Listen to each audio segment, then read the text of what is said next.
2013 में बनने वाली film Captain Phillips Somalian pirates के ऊपर बनी थी और आपने ये मूवी यकीनन देखी होगी। एक्चुअली 2009 में 88 शिप्स के ऊपर हाईजैकिंग की अटेम्प्ट की गई थी, जिनमें से 19 को हाईजैक भी कर लिया गया था।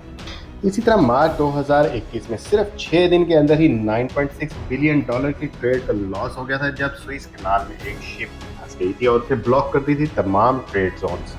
और हाल ही में यमन ने कैप्चर कर लिया है एक कार्गो शिप को, लेकिन उसका मकसद एंटायरली डिफरेंट है इन सारी सिनेरियो से। जी हाँ दोस्तों, हम बात कर रहे हैं समुद्री रास्तों की।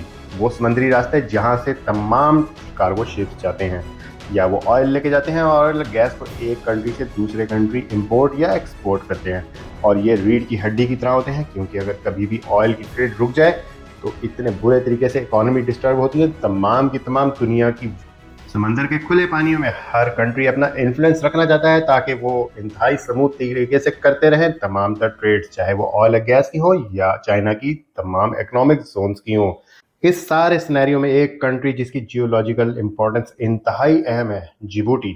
जी हाँ, जिबूटी वो कंट्री है जिसका नाम इंतहाई मजे का खैस, लेकिन उसकी जियोलॉजिकल लोकेशन इतनी ज़्यादा इंपॉर्टेंट है कि वहां पर मौजूद है अमेरिकन मिलिट्री, फ्रांस की मिलिट्री, फ्रांस का नेवल बेस, जापान की मिलिट्री, जर्मन और स्पेनिश सोल्जर्स, और उसके साथ साथ चाइनीज नेवल आर्मी। सऊदी अरब ने भी वहां पर अपना मिलिट्री बेस बनाना शुरू कर दिया है। इंडिया, तुर्की, रशिया, इस छोटे से मुल्क के अंदर है इतनी सारी मिलिट्री बेस। आखिर ये मुल्क कहाँ पर है और इसकी इतनी ज्यादा हॉट लोकेशन क्यों है कि हर कंट्री ही वहां पर अपना होल्ड रखना चाहता है? ये वो मुल्क है जिसके बारे में शायद किसी यूरोपियन ने सेकंड टाइम सोचा ही ना होगा, क्योंकि सिर्फ न्यू हेम्स्फेयर से भी छोटा साइज है इसका और पॉपुलेशन है सिर्फ 9,57,000 लोगों पर। इतना छोटा सा मुल्क है कि ये एंटायर अफ्रीका का सबसे छोटा मुल्क है, लेकिन वो मुल्क के अंदर जहाँ पर अमेरिका की परमानेंट एयरबेस है, सबसे ज्यादा जियोग्राफिकली और पॉलिटिकली इंतहाई क्रूशियल जगह पे मौजूद है, क्योंकि यहाँ पर मौजूद है ऑयल और गैस के इंडस्ट्री के चेक पॉइंट। अगर हम देखें तो ये मौजूद है यमन के ऑपोजिट साइड पर, सिर्फ 28 किलोमीटर दूर। और ये वो 28 किलोमीटर हैं जहां से तमाम के तमाम यूरोपियन कंट्रीज, मिडल ईस्ट और उसके बाद चाइना, ताइवान, जापान और इस तरह की बड़ी बड़ी इकोनॉमीज के साथ कनेक्ट होते हैं। यमन से 28 किलोमीटर दूर वाकई पर्शियन गल्फ के चैनल थ्रू पर तमाम कंट्रीज का चेक पॉइंट है, क्योंकि ये इंतहाई इंपॉर्टेंट जगह है, खासतौर पे ऑयल और गैस के हिसाब से, क्योंकि दुनिया का 40% से ज़्यादा गैस किसी रास्ते से होकर यूरोपियन की मार्केट्स में जाता है।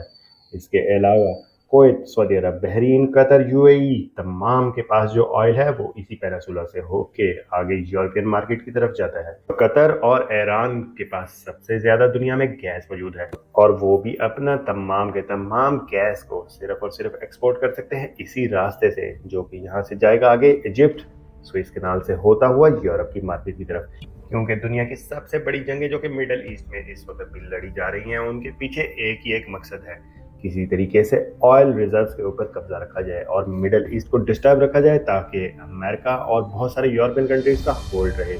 और इसीलिए जिबूटी सबसे ज़्यादा इम्पोर्टेंट हासिल कर लेता है, क्योंकि दूसरी साइड पर है यमन, जहाँ पर हूथीज़ का इन्फ्लुएंस बहुत ज़्यादा है उसके मशरकी साइड पर। और यही मशरकी साइड जो कि अरेबियन गल्फ से गुजरने वाली तमाम शिप्स को बड़ी आसानी से होल्ड कर सकती हैं। दूसरी साइड पर है ईरान, जो कि तमाम के तमाम ऑयल्स को अगर चाहे तो रोक सकता है कतर और ईरान के बीच में, क्योंकि वहां पर भी इंडियन ओशन के दरमियान इंतहाई नैरो रास्ता है, जिसकी वजह से बड़ी आसानी से तमाम का तमाम ऑयल बंद किया जा सकता है किसी भी बड़े कंट्री के लिए।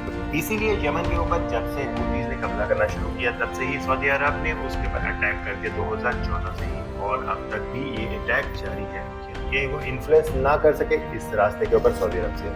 अगर सऊदी चाहे तो दम्माम से लेकर दूसरी साइड पर मक्का जद्दा तक पाइपलाइन बिछा के भी वहां से आगे ट्रेड कर सकता है, लेकिन वहां से भी अगर उसने जापान और ताइवान की तरफ एक्सपोर्ट करना है अपना ऑयल, तो उसको उसी रास्ते से गुजरना पड़ेगा जहां पर अटैक बड़ी आसानी से किया जा सकता है और इसको ब्लॉक किया जा सकता है।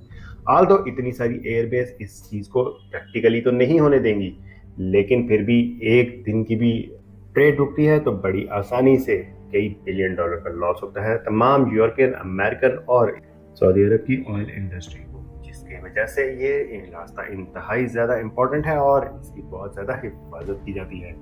दूसरी तरफ है चाइना, जिसकी 30% से भी ज़्यादा एक्सपोर्ट्स इसी रास्ते से होती हैं। यहाँ से जाती हैं तमाम एक्सपोर्ट्स नॉर्थ अमेरिका, यूरोप, और वहाँ पर उसकी डिमांड इंतहाई ज़्यादा है और अमेरिका उनके लिए एक बहुत ही बड़ी मार्केट है। इसीलिए चाइना की इकोनॉमी के लिए सबसे ज़्यादा क्विक और सस्ता तरीन एक्सपोर्ट का जरिया यही रास्ता है। दोस्तों, जिबूती की अहमियत और ज़्यादा तब हो जाती है जब इथियोपिया, जो कि उससे 10 गुना ज़्यादा बड़ा और आबादी में 110 टाइम्स ज़्यादा है, 190 मिलियन की आबादी की तमाम तर एक्सपोर्ट्स और इंपोर्ट्स इसी मुल्क के जरिए होती हैं, क्योंकि कोई भी और उसे कंट्री नहीं लगता।